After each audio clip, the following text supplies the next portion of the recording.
দেখো আমার এখানে বললেই তো এখনই বলবে তুমি ব্যাশিং করছো, তুমি যেহেতু দেবদার অপোজিটে আছো তাই জন্য বলছো। জিদ্দাকে নিয়েও এটা উঠেছিল, যে কারণে আমি এই চ্যানেলে বলছি। তো বন্ধুরা, প্রথমে জিদ্দাকে অপমান করলো যে আমি বসের মতন ছবি করতে চাই না। নাও দ্যাট যে আমি এবার চ্যালেঞ্জের মতন ছবি করতে চাই না, এই যে বক্তব্যটা, এই যে বারবার ন্যারেটিভটা বারবার উঠে আসছে শুভশ্রীর পক্ষ থেকে, আমি শুভশ্রীকে রিপ্লাই দিতে এখানে আসিনি। আমার মনে হয় না তাকে রিপ্লাই দেওয়ার যোগ্যতা বা সেগুলো রয়েছে। As an audience, as an দর্শক, আমার তো একটা খিদে রয়েছে। আজও আমি চ্যালেঞ্জ চালিয়ে চালিয়ে দেখি, শুধু নাচ গান, জাস্ট নাচ করার জন্যে। তাহলে সামান্থা কেন করলো আইটেম সংটা? আমি এই প্রশ্নটা বারবার তুলতে চাই। সামান্থা কেন পুষ্পাটুতে এই আইটেম সংটা করলো? পুষ্পাটু বলছি, পুষ্পাতে এই আইটেম সংটা করলো। শ্রীলীলা নয়, নতুন বাচ্চা মেয়ে, ও করেছে, বাদ দাও ওর কথা। এই যে জিদ্দাকে ছোট করা, এই যে দেবদাকে ছোট করা, এই যে ন্যারেটিভটা না, এটা খুব খারাপ হচ্ছে। এটা এত বড় একজন হিরোইনের পক্ষে খুব খারাপ। এবং যেটা করে উঠলাম অ্যাকচুয়ালি সেটাকেই গালাগালি করছি, সেটাকেই ছোট করছি। এটা একমাত্র বাংলায় দেখা যায়। কিন্তু আজকে তুমি সন্তানের মতন ছবি করছো, বা আজকে তুমি একটু আরবান সেন্টারে ছবি করছো বলে ছোট করতে পারো না। ইম্পসিবল। তুমি ওই যেটা করে তুমি বড় হয়েছো সেটাকে তুমি ছোট করতে পারো না। This is your signature. এটা কিন্তু বুম্বাদাও কোনো দিন করেনি, এটা কিন্তু চিরঞ্জিতবাবুও কোনো দিন করেনি। দেখো তারা সব স্টলওয়ার্ডস হয়ে রয়েছে, দাঁড়িয়ে রয়েছে। এবং দেবদা, মানে স্পেশালি দেবদার কথা সবাই বলছিল দেবদা ফ্যামিলি নিয়ে ব্যস্ত আছে বলে, কী ভাবেছিস? দেবদা আজকে অ্যাকশন করছে, এবং অ্যাকশন করছে, খুব ভালোভাবে করছে অবশ্যই। কিন্তু এখানে যদি এখন ইদিকা বলে দার ভাই ওই চরিত্রের ভিতরে কিছু নেই, কিন্তু সবাই তো কিশোরীকে নিয়ে মাতামাতি করছে। মানে কেউ লতিকা মনে রাখছে না, লোকে বলছে কিশোরী কিশোরী কিশোরী কিশোরী। কেন করছে? আজ অবধি বলে দিলাম, কোনো চরিত্র বেশি তামঝাম থাকলে, তার ভিতরে বেশি কমপ্লেক্স থাকলে, বেশি থাকলে, সেই চরিত্র কোনো দিন সাধারণ মানুষের মনে দাগ কাটে না। এখনও দেব কিন্তু সেই রোমিওর দেব ফিরে এসছে, সেই পাগলুর দেব ফিরে এসছে। ইয়েস বন্ধুরা, যে গালে চুমু খেতে পারে, যে একটা সুন্দর মোমেন্ট ক্রিয়েট করতে পারে, সেই যে রোম্যান্টিক দেব, যার আলাদা করে কোনো একটা মানে ক্যারেক্টারাইজেশন বিরাট কিছু এমন কিছু না, জাস্ট মজা করতে, এন্টারটেনমেন্ট নিতে লোকে যাচ্ছে হলে। আজও সেটা, কালও সেটা, চিরকাল এটা মানে একদম অবান্তর জিনিস, অবান্তর কথাবার্তা এগুলো। অ্যাকচুয়ালিতে পুরো চিরকাল এই কথাটাই থাকবে। বসের মতন ছবিই হবে, চ্যালেঞ্জের মতন ছবিই হবে। ওই জন্য চ্যালেঞ্জ টুতে আপনাকে ভাবা হয়নি, এই কথাটাই একজন দেবিয়ান্স লিখেছে। যাই হোক, আমার একটা বক্তব্য আছে। তাহলে কি বস 3 শুভশ্রীকে ছাড়া হবে? যে কারণে কি বস 3 হচ্ছে না আমি জানি না, মানে আমি বুঝতে পারছি না। কারণ বসের তো বিয়ে, বউ, ওয়াইফ, বসকে দেখাতে গেলে তো শুভশ্রীকে দেখাতেই হবে, মানে সূর্যকে দেখাতে গেলে তো শুভশ্রীকে দেখাতেই হবে। তো শুভশ্রী তো বলেইছে যে আমি বসের মতন ছবি করব না, বেশি নাটক। তো এটাকে বেশি নাটক ছাড়া কী বলবে তুমি বলো? বসের মতন ছবিতে রুষার ক্যারেক্টারটা খুব ইম্পর্ট্যান্ট একটা ক্যারেক্টার, খুব মানে যুক্তিযুক্ত একটা ক্যারেক্টার। আমি জিদ্দার পার্সপেক্টিভ থেকেই দাঁড়িয়ে বলছি, যেহেতু জিদ্দাকে নিয়ে এমন কোনো খবর নেই, সেটা আমি এইটাই বলছি যে সেই সময় জিদ্দাকে ছোটো করলো, তখন কেউ ডিফেম করতে এলো যে না তার ব্যক্তিগত চয়েস, তার প্রেফারেন্স, এই ওই সেই হ্যানা তারা অনেক কিছু। এটা সে বললো, আরে ভাই তুমি উঠেছো কমার্শিয়াল ছবি করে। সামান্থা তো নিজের রুটসটাকে ভুলে গেল না। সামান্থাও তো বিশাল বড় ফ্যামিলি ম্যান করে বিশাল পপুলার। তো সামান্থা তো গিয়ে সেই আল্লু অর্জুনের সাথে নাচছে এখনও। তাহলে ওয়াই আজও সামান্থাকে দাও তুমি? সামান্থা এখনও কমার্শিয়াল ছবি করবে, সামান্থা করছেও ইভেন কি। আর অত এজেড একটা হিরোইন, এবং তার অতটা শারীরিক প্রবলেম রয়েছে তারপরও এই জন্য না সামান্থা, এই জন্য সাউথে গিয়ে এই সব দিক দিয়ে। কিন্তু এরা দেখো ক্যারেক্টারের ভিতরে কিছু থাকতে হবে, এই থাকতে হবে, ওই থাকতে হবে। ভাই সিম্পলি মনটাকে একটু বড় করো না। আমার তো এটাই মনে হয় সবসময়। তুমি জিদ্দাকেও সেই সময় বললে যে জিদ্দা যে ধরনের ছবি করছে সেটা, আজকে চ্যালেঞ্জকে বলছো, মানে তখন বসকে বললে, আজকে চ্যালেঞ্জকে বলছো, মানে জিদ্দাকেও ছোটো করবো। জিদ্দা যে ধরনের ছবি করছে সেই ছবিতেও নাকি ওর কিছু করার নেই। তুমি বলো তো বস সিনেমাটাতে, আমার মনে হয় বস সিনেমাটাতে যতটা স্ক্রিন টাইমিং শুভশ্রীর ছিল, কোনো কমার্শিয়াল সিনেমাতে হিরোইনের অত স্ক্রিন টাইমিং থাকে না। অতটা স্ক্রিন টাইমিং, কত সুন্দর দুজনের কেমিস্ট্রি, কত সুন্দর স্ক্রিন টাইমিং ছিল, বিশাল স্ক্রিন টাইমিং ছিল। তারপরেও সেই ছবিটাকে সে ছোটো করলো।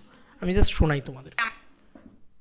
আমার কাছে ধরো চ্যালেঞ্জের মতো কোনো একটা ছবি আসে, অবশ্যই আমি করব না। তার একটাই কারণ, আমি এমন কোনো গল্পে কাজ করতে চাই যেখানে বললাম যে আমার চরিত্রটা যেন ইম্পর্টেন্ট, একটা গল্পের ইম্পর্টেন্ট একটা চরিত্র হয়। সো সেটা এখন মাথায় থাকবে। মানে ওই ওই যে ডান্স, তোমাকে যারা ভালো মানে শুধুই ডান্স করতে আমার কোনো অসুবিধে নেই, বা আমার চড়া মেকআপ করতেও কোনো অসুবিধে নেই, কিন্তু চরিত্রের তাগিদে সেটা হতে হবে। চরিত্র যদি মানে ডান্স, মানে শুধুই ডান্স নয়, বা শুধুই মেকআপ করে 2-4টে সিন নয়। ফলো করুন আনন্দবাজার। যে ডান্স করে উঠলো, যতই ঘুরে ওরাও রাতে, লাটাই তো আমার হাতে, সেটাকেই নাকি জিদ্দার সেই রকম শুধুই ডান্স আইটেম সঙ্গই। তো সামান্থা কেন করছে বাবা? শুধুই তো ডান্স করেছি কিন্তু গোটা ইন্ডিয়াতে পপুলার হয়ে গেছে। আজকে কিসিক গানটাকে নিয়ে এত ট্রোল হচ্ছে, শ্রীলীলা গোটা ইন্ডিয়াতে পপুলার হয়েছে, কিচ্ছু না, 2-4টেও সিন নেই বাবা, একটা গান রয়েছে শুধু, একটা আইটেম সঙে নেচেছে শুধু। যেটা করছি সেটা যদি কনভিকশনের সাথে করতে পারি না, তাহলে সেটা নিয়েই লোকে পছন্দ করে। এই কারণেই আমি বলছি এই রাজ চক্রবর্তীকে আমি চিনি না, কারণ এটা একটা রাজ চক্রবর্তী 2.0। এই রাজ চক্রবর্তীকে আমি পছন্দও করি না, কারণ যে রাজ চক্রবর্তীর সন্তান বানাচ্ছে সেই রাজ চক্রবর্তীকে আমার পছন্দ না পার্সোনালি।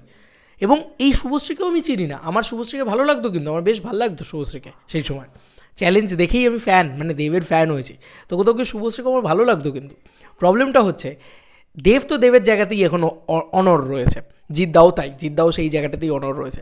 তো শুভশ্রীকে দেখো বা রাজ চক্রবর্তীকে দেখো, এদেরকে চিনতে পারা যাচ্ছে না, এদের স্টেটমেন্টগুলো কীরকম যেন বড্ড প্যাঁচালো লাগছে। আমি যদি সাধারণ মানুষের বিচার করে বলি, একজন দর্শক হিসেবে আমার এইটুকু অধিকার আছে যে আমি কি বলতে পারবো, সেই কথাটা তো আমার বলার অধিকার আছে। সেটাই দেখো, মানে বসকে ছোটো করছি, চ্যালেঞ্জকে ছোটো করছি, অথচ আমি নাকি সুপারস্টার হিরোইন। কোয়েল মল্লিক কিন্তু এটা করে না, জানো তো, কোয়েল মল্লিক টলি কুইন বলা হয় তো, উনি কিন্তু করেন না।